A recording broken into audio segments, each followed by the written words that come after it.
지도를 한번 보면서요, 우리 사도 바울의 2차 선교 여행을 다시 한번 더 살펴볼 수 있도록 하겠습니다. 바울이 드로아에서 한성을 보고 마게도냐 지경으로 가서 첫 성인 빌립보에서 말씀을 증거하고 데살로니가, 베레아, 아덴, 고린도에서 이 말씀을 증거하고 실질적인 2차 선교 여행을 이곳에서 마무리를 하게 됩니다. 그리고 배를 타고 그를 파송했던 이 수야의 안디옥 교회로 돌아가서 선교 보고를 하게 되는데, 중간에 에베소를 잠깐 거치게 돼요. 중도에 잠깐 방문하는 것이죠. 선교 보고를 하고 안식의 기간을 거친 후에 3차 선교 여행을 떠나게 되는데, 이 3차 선교 여행에서 가장 역점적으로 말씀을 증거한 것이 바로 에베소입니다. 에베소에서는 잠시 동안 머문 것이 아니라 한 2, 3년 동안을 머물면서 말씀을 증거하게 됩니다. 2차 선교여행 때 잠깐 이곳을 방문하고 다시 3차 때 방문하게 되는데, 요 사이에 이 아볼로라고 하는 사람이 이 에베소 도시를 방문하게 됩니다. 온풍기를 좀 꺼주시면 되겠습니다. 여러분, 오늘 본문의 주인공인 이 아볼로는 어떤 사람일까요? 아볼로는요, 알렉산드리아 출신의 유대인이었습니다. 이 알렉산드리아는 어디에 있는 도시인지 두 번째 우리 사진을 한번 보시겠습니다. 여기 요 지방이요, 요 지역이 바로 이스라엘입니다. 그리고 이것이 바로 이집트인데, 이집트의 최북단에 알렉산드리아라고 하는 도시가 있었어요. 이 지중해 연안에 위치한 도시였습니다. 이 알렉산드리아는 기원전 4세기에 알렉산더 대왕이 자기의 이름을 따서 세운 도시입니다. 현재 이집트의 수도인 카이로 다음에 두 번째로 큰 항구 도시이고요. 로마 제국 당시에는 제국에서 수도인 로마 다음으로 큰 도시였는데 인구가 100만 명이나 되었다고 합니다. 이 알렉산드리아에서는요, 아주 유명한 것들이 몇 가지가 있었어요. 뭐가 유명했는가 하면은 도서관이 유명했습니다. 우리 세 번째 사진 한번 보여주세요. 사진이 흐릿해서 여러분들이 뭐가 뭔지 잘 분간이 안 가시죠. 고대에 이 알렉산드리아의 도서관을 현대에 다시 이렇게 복원하는 것입니다. 이 알렉산드리아에는요, 70만 권의 파피루스가 있었다고 하는데, 아프리카와 유럽 전역에서 가장 큰 도서관이었다고 합니다. 이 알렉산드리아에 유명한 것이 또 있는데, 70인역이라고 하는 이 성경이 있었어요. 이 70인역은 무엇인가 하면은 예수님께서 이 땅에 탄생하기 200년 전쯤에 유대인 학자들이 구약 성경은 헬라어로 되어 있는데, 이 구약 성경을 헬라어로 번역한 것이 바로 70인역입니다. 70명의 학자들이 번역을 했다고 해서 70인역이라고 해요. 그런데 이 70인역이 번역된 장소가 어디냐? 바로 알렉산드리아입니다. 알렉산드리아. 여러분들, 이 알렉산드리아에는 역사상 굉장히 위대한 그 학자가 한 명 있었어요. 우리 사진 한번 보여주시길 바랍니다. 아타나시우스라고 하는 사람인데요, 이분의 모습이 바로 이렇게 생겼다고 합니다. 이 아타나시우스는 굉장히 유명한 알렉산드리아의 총대 주교였습니다. 여러분들, 우리 삼위일체라고 하는 말을 한번 들어보셨죠? 이 삼위일체는요, 성경에 그 단어가 없는 말입니다. 이 삼위일체에 관한 성경의 구절들은 굉장히 풍성하지만, 그 삼위일체라고 하는 용어 자체는 성경에 없습니다. 이 삼위일체라고 하는 것을 누가 이 주장하게 되었을까요? 바로 여러분들이 지금 보았던 이 아타나시우스가 성부 하나님과 성자 예수님은 동일 본질이라고 하는 것을 주장했습니다.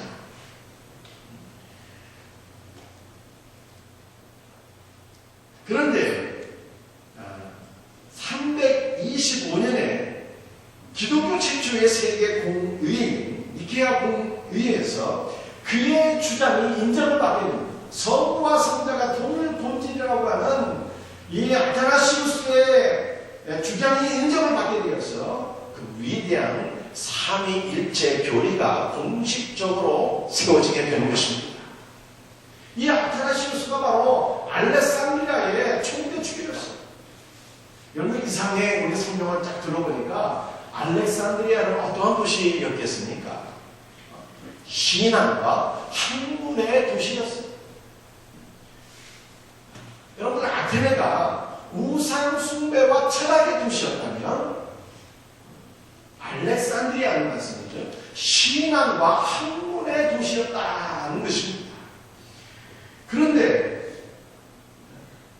오늘 본문에 등장한 이 아볼로라고 하는 사람이요, 알렉산드리아 출신이었고 여기에다가 더하여서 신앙이 깊은 이 성경에 능통하고 학문이 깊은 사람이었어요.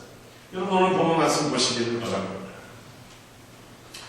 오늘 본문 말씀을 보니까 24절에 이렇게 말씀하고 있어요. 이 사람은 언변이 좁고 성경에 능통한 자라. 여러분은 언변이 좋다는 것이 우리가 한글에서는 말 잘한다 이 뜻 아닙니까? 그런데 이 헬라어에서는 말씀이죠. 로디오스라고 하는 말인데 두 가지 의미가 있어요. 말을 놀리려고 잘한다는 뜻도 있지만 학문이 깊다는 뜻입니다. 그래서 우리가 지금 개정개혁사파를 보고 있지만 이 점 성경에서는요, 이 아볼로가 학문이 많았다 이렇게 번역하고 있어요. 이 두 가지를 다 의미하는 것입니다. 아볼로는 알렉산드리아 출신답게 학문도 깊었고 말을 논리적으로 잘하는 그런 사람이었습니다. 여러분들 25절 보니까 이렇게 말씀하고 있어요. 그가 일찍이 주의 도를 배웠다 이렇게 말씀하고 있습니다. 이 배웠다는 말이요, 이 완료형으로 되어 있어요. 그러니까 알렉산드리아 그 학문의 도시에서 학문을 다 끝냈다는 뜻입니다. 최고급 박사 과정까지 다 끝내고 학위를 딴 그런 사람이라는 뜻입니다. 이 세 번째로 이 아볼로는 어떤 사람인가 하면은 25절 한번 보시기를 바랍니다. 그가 일찍이 주의 조를 배워 열심으로 예수의 가른 것을 자세히 말하며 가르쳤다. 이렇게 얘기하고 있습니다. 이 말하며 가르쳤다는 것이 미완료로 되어 있는데 이 끊임없이 예수님의 가른 것을 말하고 가르치는 전도자였다는 것입니다. 이 끊임없이 예수님의 가른 것을 말하며 가르쳤다는 것은 이 아볼로가 학문만 깊은 것이 아니라 열정이 있는 크리스천이었다는 겁니다. 열정이 있었어요. 여러분 인간의 육신은 죽으면 어떻게 될까요? 그 몸이 싸늘하게 시게 됩니다. 영혼은 어떨까요? 영혼은요, 이 인간의 육신처럼 죽거나 소멸되지가 않습니다. 그러나 인간의 영혼도 육신과 같이요, 싸늘해지고 가만 놔두게 되면, 그냥 방치하게 되면 인간의 영혼은요 식어집니다. 싸늘해지고 냉랭해집니다. 그러나 아볼로는 어땠어요? 그 말씀의 은혜가 풍성했어요. 성경 말씀에 대한 은혜가 풍성해서 그의 영혼이 말씀이죠. 열정이 뜨거운 이런 사람이었다는 것입니다. 이렇게 학문도 깊고 열정적인 전도자였던 아볼로가 오늘 이곳에 이 에베소에 방문해서 하나님의 말씀을 증거하게 되는데 이 말씀을 누가 듣게 됩니까? 브리스길라 아굴라가 아볼로의 설교를 듣게 되었습니다. 이 설교를 들으면서 이 설교는 평가하면 물론 안 되겠지만 브리스길라 부부가 이 말씀을 듣고 은혜를 받았을 거예요. 아마 많은 은혜를 받았겠죠. 그러나 브리스길라가 아볼로의 설교를 들어보니까 2%가 다 부족했다는 거예요. 그 부족한 2%가 무엇이었습니까? 25절 하반절에 이렇게 얘기하고 있습니다. 요한의 세례만 알다니라. 여러분 이것이 무슨 뜻입니까? 요한의 세례를 알았다고 하는 것은 아볼로가 예수 그리스도, 요한이 증거했던 예수 그리스도의 죽으심과 부활에 대해서는 정확히 알고 있었지만 성령의 세례는 알지 못했다고 하는 뜻입니다. 그래서 이 브리스길라가 아볼로를 자신의 집으로 데려다가 성경을 아주 정확하게 풀어서 설명해 주게 되었습니다. 이것이 오늘 본문의 말씀이에요. 오늘 이 말씀을 통해서 우리가 두 가지를 생각해 보면서 우리의 기도의 제목으로 삼기를 원합니다. 첫 번째 말씀. 아볼로는 심히 겸손한 학자였습니다. 심히 겸손한 학자였습니다. 아볼로는 한 번의 도시 알렉산드리아에서 박사 과정까지 마친 대학자였습니다. 반면에 그를 집으로 데려다가 말씀을 풀어서 설명한 브리스길라는 어떤 분이었어요? 여성이었어요. 당시 여성은 공부 많이 안 했습니다. 별로 대접을 받지 못한 분들이었잖아요, 여성은. 더군다나 이 브리스길라는요, 학문하고는 상관이 없는 물건을 만들어서 파는 상인이었어요. 그녀의 지식은 어쩌면 바울에게 1년 반 동안 성경을 배운 것이 전부였을 것입니다. 그런데 대학자인 아볼로가 브리스길라에게 하나님의 말씀을 배운다는 것이 너무나도 놀라운 일이에요. 이것은 대학자인 아볼로의 신앙과 겸손한 인격을 보여주고 있는 대목입니다. 여러분들은 이름을 잘 들어본 일이 없으시겠지만 세계 3대 칼빈주의자로 손꼽히는 분들이 있습니다. 아브라함 카이프, 하르만 바비크, 비디 워필드, 이 세 명을 세계 3대 칼빈주의 학자로 꼽는데요.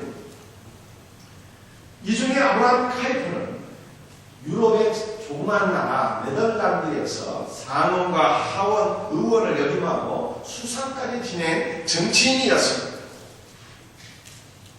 그는 1880년에 자유대학을 개교하면서 영역주권이라고 하는 삶의 모든 영역에 하나님의 주권을 인정하고 가르친 위대한 학자요 목사였습니다.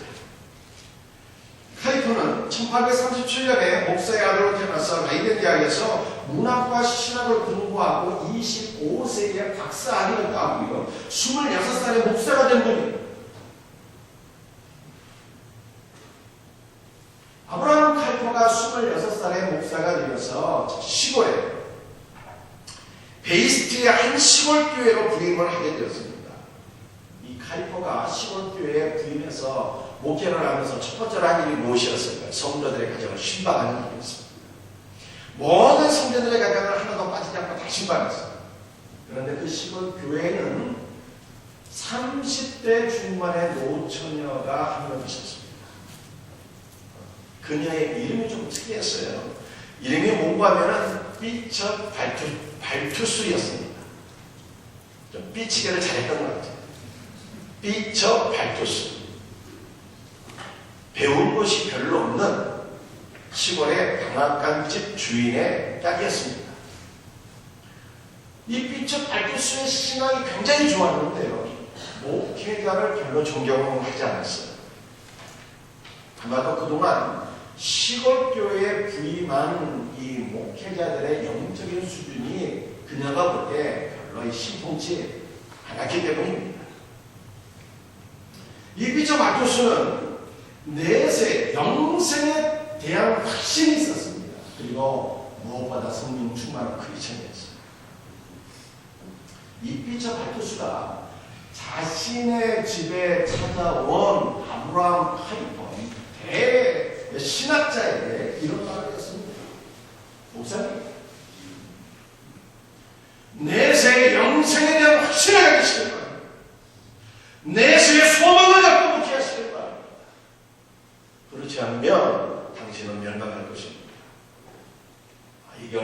건방진 소리입니까? 배운 것도 없는 30대 중반의 남자. 세계적인 대학자에 말을 하기를 영생의 소망을 갖고 묵혀하세요. 그렇지 않으면 당신은 멸망할 것입니다. 이런 신방진 소리를 했어요. 아브라함 카이퍼가 이 말을 듣고 어떻게 반응했을까요? 놀랍게도 아브라함 카이퍼는 말이죠, 그녀의 말을 주님의 음성으로 마치 주님께서 자기에게 말씀하신, 그는 이렇게 고백을 했습니다. 자신이 전적으로 하나님을 의지하지 못한다.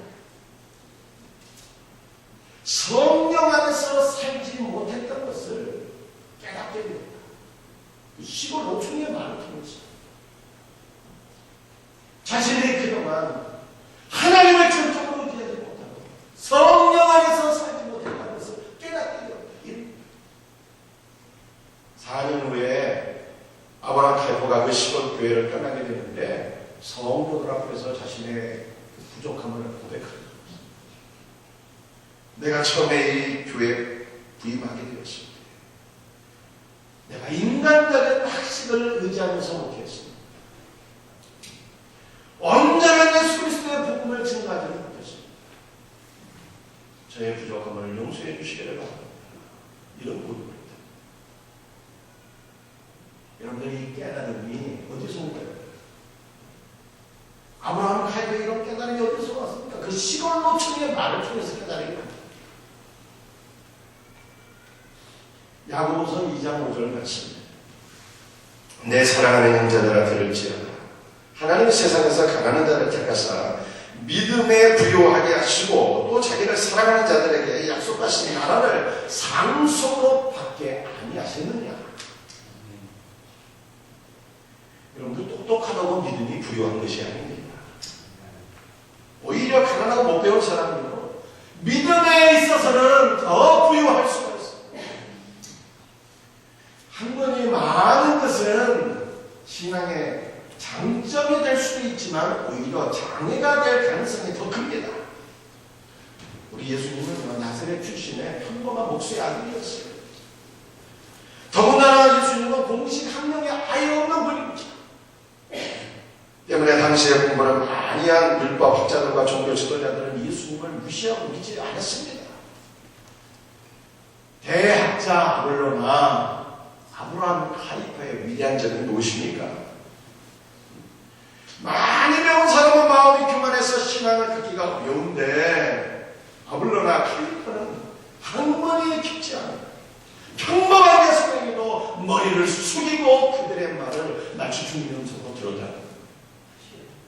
왜냐하면 그들이 성령 충만하고 하나님의 말씀에 사로잡혀 있는 진실된 크리스찬이었기 때문입니다.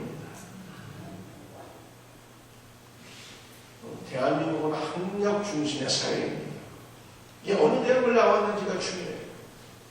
학력으로 인명이 형성되고 학력은 취업과 승진의 결정적인 요인이 되기도 합니다. 이 좋은 대학에 들어갔다는 것은 좋은 일이지만 부정적인 결과가 오게 될 가능성도 큽니다. 흔히 학문이 긴 사람들은요, 못 배운 사람들을 무시하는 경향이 있습니다. 공부를 많이 한 사람들은 신앙생활을 하는 것은 못 배운 사람들이나 하는 것이고 교회 가고 예배드리고 셀모니에 가는 것은 할 일 없는 사람들이나 하는 짓이다.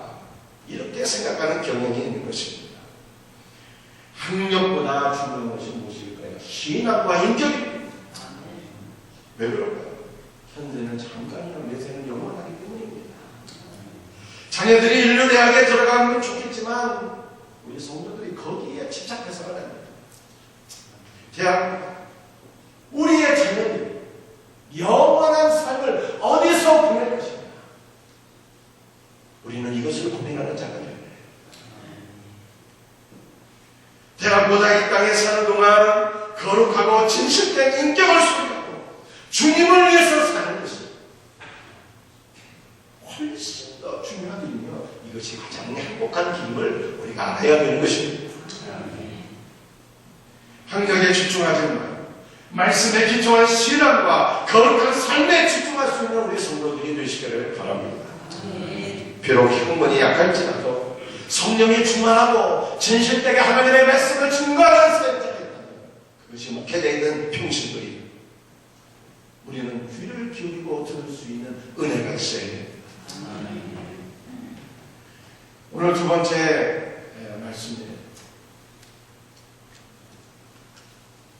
말씀을 증거하는 것은 모든 이에게 은혜가 되는 일이며 이것을 위해서는요 희생과 결단이 있어야 되는 것입니다. 대학자인 아볼로가 평범한 여성 브리스길라에게 머리를 숙이고 말씀을 배운 것이 너무 놀라운 일입니다. 그리고 이 브리스길라가 대학자인 아볼로 앞에서 위축이 되지 않았어요. 대학자 아볼로에게 하나님의 말씀을 전하고 가르친 것이 너무나도 놀라운 일이에요. 오늘 본문 말씀 26절을 보시길 바랍니다. 그가 회당에서 담대히 말하기 시작하거늘 브리스길라와 아굴라가 듣고 내려다가 하나님의 도를 더 정확하게 풀어 이르더라. 풀어 이르다라고 하는 말이 무슨 뜻인가 하면은 이게 강론했다, 설명했다 이 뜻입니다. 그런데 이 한라 문법을 보게 되면 이게 중간태로 되어 있어요. 중간. 여러분 조금 어려운 말이지만 중간태라는 것이 무엇인가요?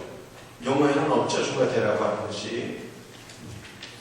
이 중간태는 주어가 타인에게 했던 행동의 결과가 주어에게 다시 돌아와서 영향을 미치게 되는 것을 뜻하는 거예요. 여러분 저는 말씀을 준비하면서요. 이 준비하는 과정에서 많은 은혜를 받게 됩니다. 이 설교할 때도 성령께서 역사하시는 것을 경험하게 됩니다. 아마 저하고 비슷한 경험들을 우리 성도들이 하시게 될 거예요.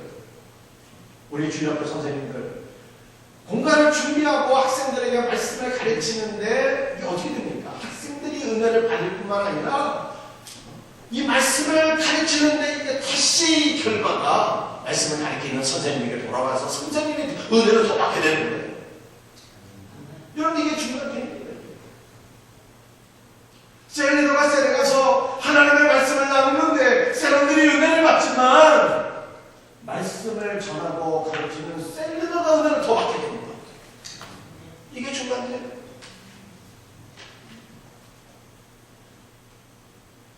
우리 성도들 가운데 혹시 이렇게 생각하는 분들이 계실지 모르겠습니다. 나는 분명 혹시 있어요. 나는 날마다 하나님의 말씀을 묵상하고 있습니다. 그래서 나는 할 일 없는 사람들이나 뭐 이렇게 셀 같은 건 필요 없어요. 나는 혼자서나 신앙생활 잘 할 수 있습니다. 여러분들 이렇게 생각하는 분이 혹시라도 계신다면 그냥 착각이에요. 일단 겸손한 마음이 있어야 되고요. 셀에서 하나님의 말씀을 나누게 될 때 어떤 결과가 오게 되느냐고요. 모든 구성원들이 함께 은혜를 받게 되지만 이 말씀을 나누는 내가 더 큰 은혜를 받게 되는 거예요. 나 혼자 묵상에서는 얻을 수가 없었던 더 큰 은혜가 나에게 임하게 되는 것을 오늘 성경이 우리에게 말씀하고 있는 것입니다.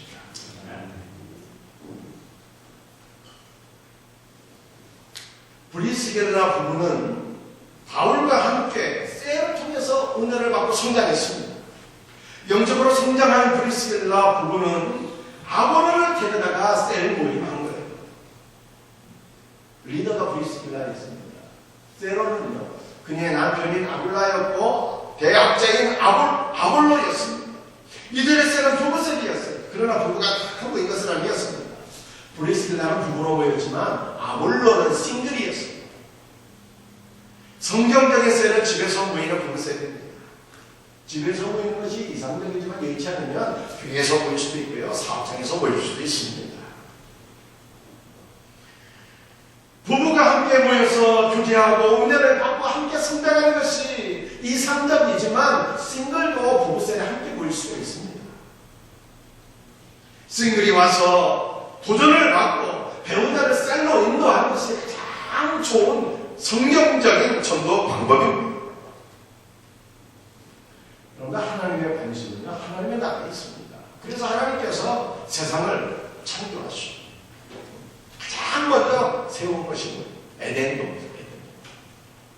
못하게 하나님의 나라입니다. 여러분, 하나님께서 두 번째 만든 것이 무엇입니까? 바로 가정이었어요. 우리 하나님의 관심은 성도의 가정에 있습니다. 여러분의 가정이 건강한 가정으로 세우기를 우리 하나님 소원하십니다.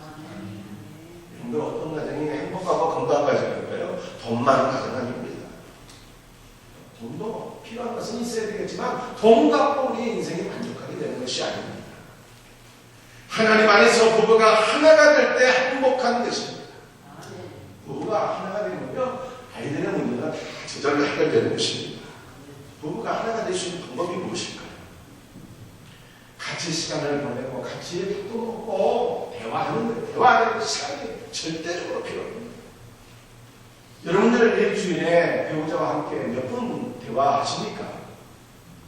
대부분의 성도들이 새벽 일찍 일어나서 밤늦게까지 일하기 때문에 부부간의 주중에는 대화할 시간 거의 없습니다. 주말에는 어떻습니까? 밀린 잠을 자야 되죠. 밀린 일도 하고 예배도 드려야 되고 역시 대화할 시간 별로 없어요. 이것이 쌓이면 서로에 대해서 불만족이 크고 문제가 됩니다. 대화를 하지 않는 부부는 나중에 은퇴하게 되면요, 한 집에서 같은 공간에서 같이 있는 것이 너무나 어색하고 힘이 든다고 해요. 그러니 심각해지는 이혼까지 가는 거예요. 여러분들 셀 모임이 중요한 것이 무엇입니까? 셀 모임을 부부가 같이 하게 되면요, 적어도 2~3시간을 같이 시간을 보내게 됩니다. 같이 밥도 먹고 같이 대화하고 같이 은혜를 받게 되는 거예요. 가정의 문제가 해결되는 근본적인 키가 여기 있는 것입니다. 그러나 가정의 회복을 위한 이 부부세는요, 결코 쉬운 것이 아닙니다. 교회에서 모일 수도 있지만 필요한 경우에는 가정을 오픈해야 돼요. 음식도 준비할 수 있습니다. 물론 힘들면 밖에 나가서 사 먹을 수도 있지만 밖에 나가서 사 먹게 되면 돈도 들어가잖아요. 결단이 있고 시상이 있어야 되는 일입니다.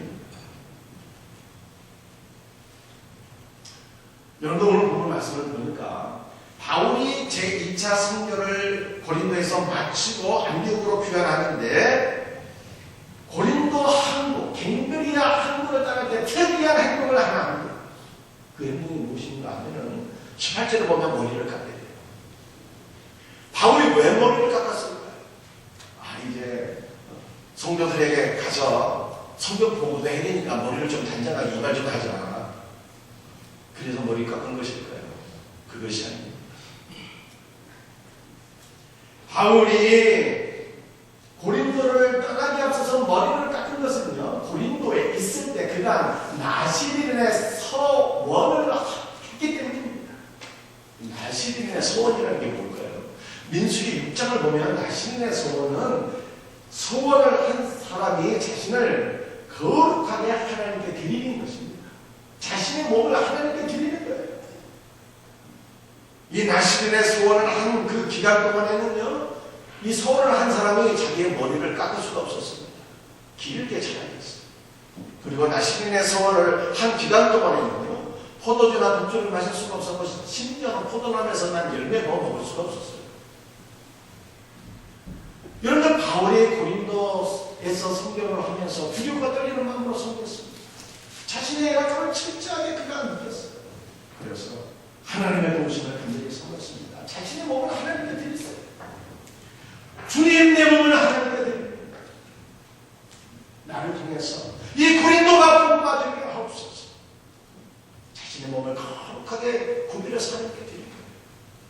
어떤 결과가 오게 되었습니다. 하나님께서 이 바울의 성원을 받으셨어요. 그에게 브리스길라, 아굴라, 동역자를 보내주셨고 그가 약할 때마다 주님이 그 곁에 서서 붙잡아 주셨어요. 두려워하지 마. 내가 너와 함께 이 백성에 나의 백성이 많이 있을 것이다.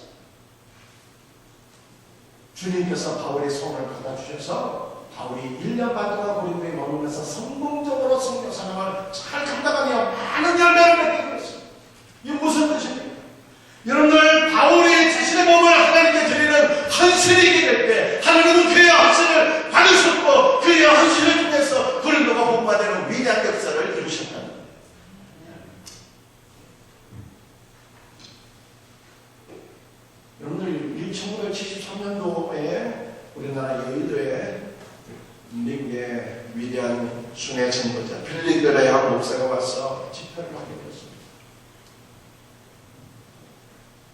제가 그 여의도에 빌리그레암 목회자 그 집회에 참여했던 그 기억이 어렸을 때이지만 아직도 지금도 생생해. 포스터 봐서 그 집회 참여했어요.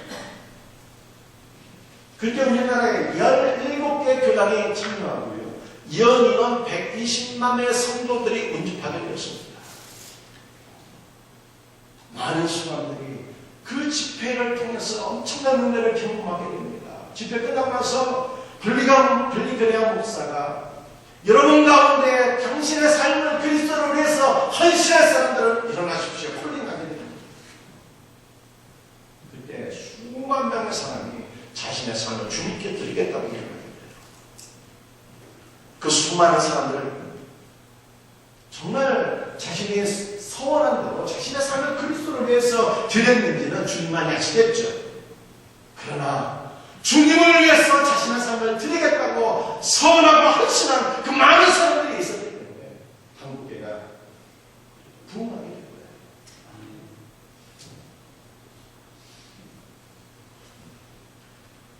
그러나 이제 우리는 너무나도 편안한 삶을 살고 있기 때문에 헌신도 결단도 다 잊어버리는 그런 상황, 너무나도 안일한 상황 속에 우리가 살고 있습니다. 그러나 우리가 다시 깨달아야 돼요. 우리가 예수님을 믿고 구원을 받은 것은 전적인 하나님의 은혜이지만 신자인 우리가 주님을 위한, 복음을 위한 헌신도 없고 결단도 없다면 우리는 하나님의 나라를 위해서 결코 쓰임받을 수 없어요. 얻을 수 있는 것이 없는 것입니다. 저는 북한의 식상을 들으면서 너무나도 정말 많은 도전을 받고 기도가 절로 나오더라고요. 북한의 지하교회 성도들이 한 20만 명 정도 된대요. 그 가운데 5만에서 7만, 3분의 1 정도가 되는 분들이 잡혀서 포로 수용소에서 죽어가고 있다고 합니다. 먹을 것을 먹지를 못해서 몸이 바짝 마르게 되는데 한 30, 40kg 정도 된다. 몸무게가 30에서 40kg. 이 성인의 몸무게가 30에서 40kg니 뼈하고 가지만 합니다. 먹지 못해서 죽어가는 거예요. 이분들이 감옥에서 그저 생명의 유지를 위한 최소한의 그 음식물을 공급받게 되는데 단백질을 보충하기 위해서 쥐를 잡아먹는 거죠. 쥐 잡는 방법이 어떤 것인가 하면요. 먹다 남은 음식을 감옥 그 문 밖에 음식물 들어오는 그 통로가 있을까? 거기다가 자기 손을 내민다는 거예요. 음식물 찌꺼기를 놓고 그러면 감옥 안에 쥐가 들끓으니까 손을 내밀게 된다는 거예요. 쥐들이 와서 그 음식물을 먹는 그때 손으로 탁 쥐들을 낚아채갖고 살아있는 생쥐를 잡아먹는데 목숨을 유지하게 되어 있어요. 여러분들 우리가 지금 차 타고 몇 시간만 가면 여기서 차 타고 몇 시간 가면 북한이에요. 그번에는 지금도 예수님을 위해서 신앙을 지키기 위해서 자기 목숨도 헌신하는 우리의 동족들이 있어요. 그러나 우리는 너무나도 편한 이 환경 속에서 주님을 위한 헌신도 결단도 다 잊어버리고 너무나도 안일하게 살고 있는 것 아닙니까? 사랑하는 성도, 가정의 보호만으로 남편을 세우고 자녀들을 세우는 거 이거 힘들고 어려운 일이에요. 최소한의 결단이 있고 헌신이 있어야 되는 거예요. 그러나 결단이 있고 헌신이 있게 돼요. 그래서 여러분들이 모이고 셀을 형성하고 거기서 말씀을 나누게 되는데 여러분이 먼저 은혜를 받게 되지만 그곳에 참여한 남편이 은혜 받고 부부 관계가 회복되고 가정이 복음화되는 위대한 역사들이 일어나게 되는 것입니다. 사랑하는 성도, 말씀을 나누는 것은 내가 먼저 은혜 받는 일이고 가정이 세워지는 일인데 이 일을 위해서 주님이 우리에게 헌신을 요구하십니다. 우리 다음 주에는 이제 셀이 개강하게 됩니다. 여성 셀이든 남성 셀이든 부부 셀이든 이런 걸 시간을 구별하고 셀을 위해서 여러분을 헌신할 수 있는 우리의 사랑하는 성도들이 다 되시기를 주님의 이름으로 부탁드립니다. 다 함께 우리 일어나셔서 찬송을 치겠습니다.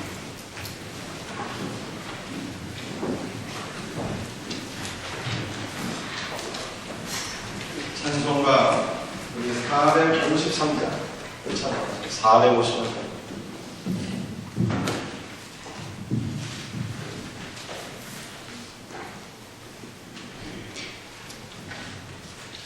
우리 주님의 말씀을 겸손한 마음으로 배우기를 원하는 마음으로 아볼로의 그 겸손한 마음으로 우리 찬양해 줍시다.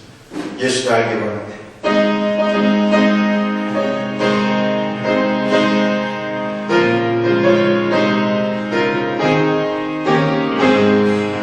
예수를 알기 원하네.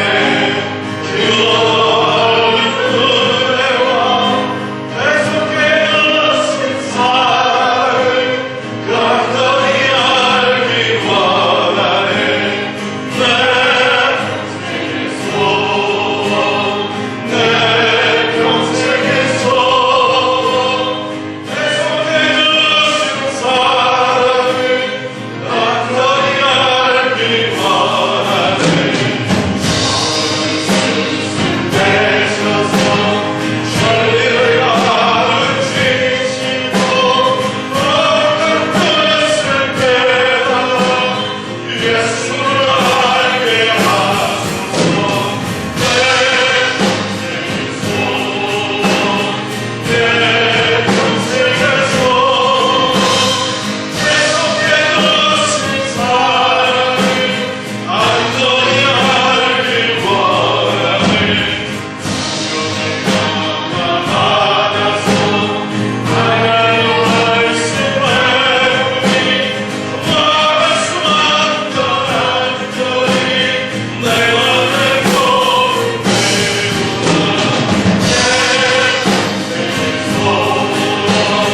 내 평생의 소원, 계속되는 사랑을 간절히 알기 원하네. 대신 보다는 영광에 눌러있도다. 너나의 이루시니 그 나라 완성하도다.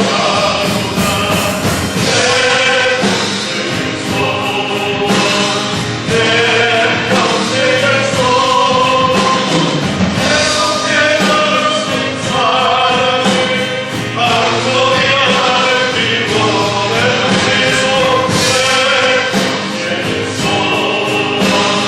내 평생의 소원, 계속되는 사랑을 간절히 알기 원하네. 아멘. 복음성가 한장더 우리 찬양 드리겠습니다. 우리 주님 말씀을 사모하는 마음으로 이 찬양 드리기를 원하겠습니다. 주님 말씀하시면 내가 나아가리.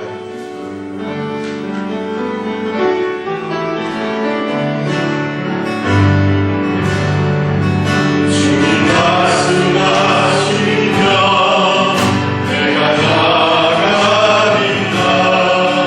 주님 뜻이 아니면 내가 멈춰서리다.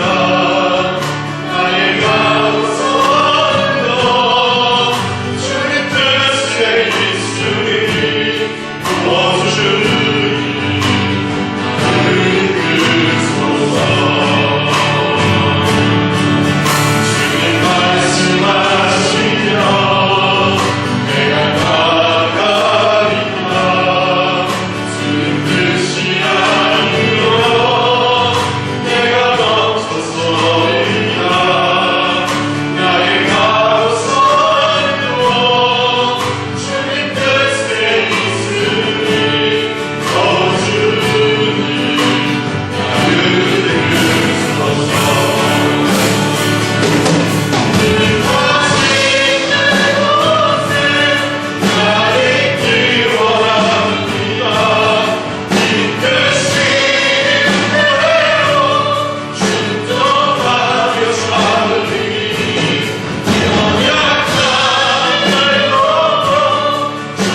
사랑하는 성도들, 여러분 공부 너무 많이 해서 확실히 너무 많이 못했습니다.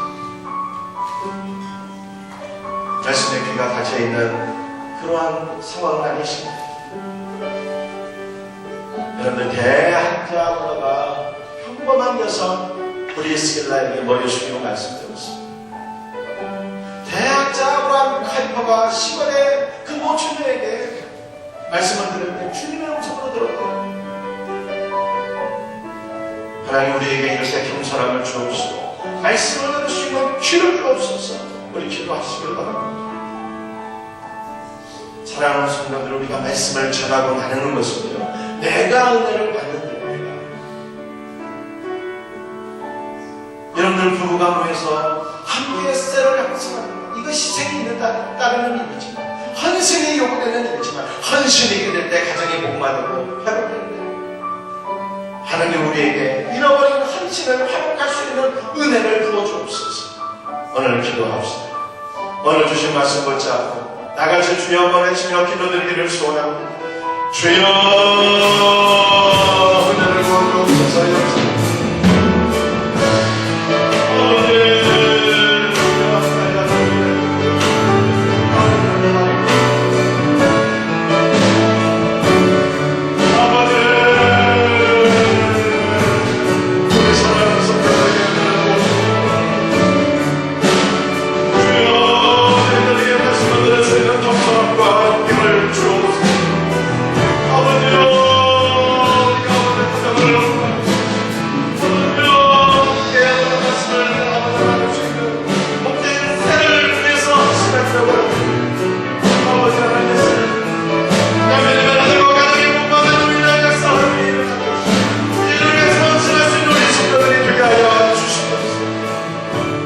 모든 것을 감사하고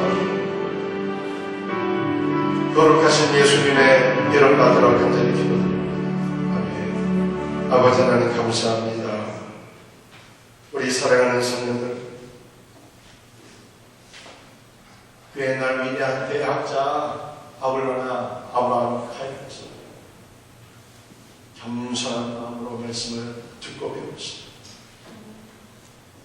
더욱더 하나님 앞에 인정받는 위대하게 쓰임받는 그러한 성도들이 될 수 있기를 간절히 소원합니다. 아버지 하나님이여, 우리 사랑하는 성도들, 가정의 복음화를 위해서, 부부관계의 치유와 회복을 위해서, 남편의 거룩한 신앙을 위해서 헌신할 수 있는 은혜가 있기를 소원합니다. 너무나도 편안한 환경 속에 우리가 익숙해 있지만 우리 하나님께서 우리를 긍휼히 여겨주셔서 우리가 잃어버린 헌신과 희생을 회복하게 도와주옵시고, 우리의 희생과 헌신을 통해서 은혜가 또한 회복될 수 있도록 우리의 주님 도와주시옵소서. 아버지 하나님, 오늘도 아버지 앞에 나와서 예배를 드리면서 여기 하나를 구별하여 드리는 성도들의 손이 있습니다. 약속의 말씀을 받아서 저들의 삶에 기름지게 하시고, 주님, 저들의 삶에 주님께서 영원간의 은혜와 복을 허락해 주시되, 저들의 가정과 직장과 사업장과 자녀들이 하나님의 나라를 위해서 위대하게 쓰임받는 은혜와 복을 허락하여 주옵소서.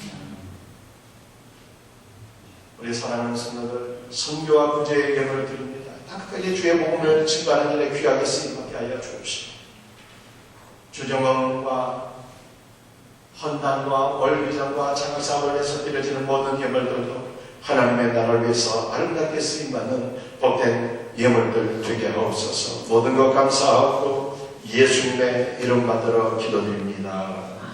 아멘.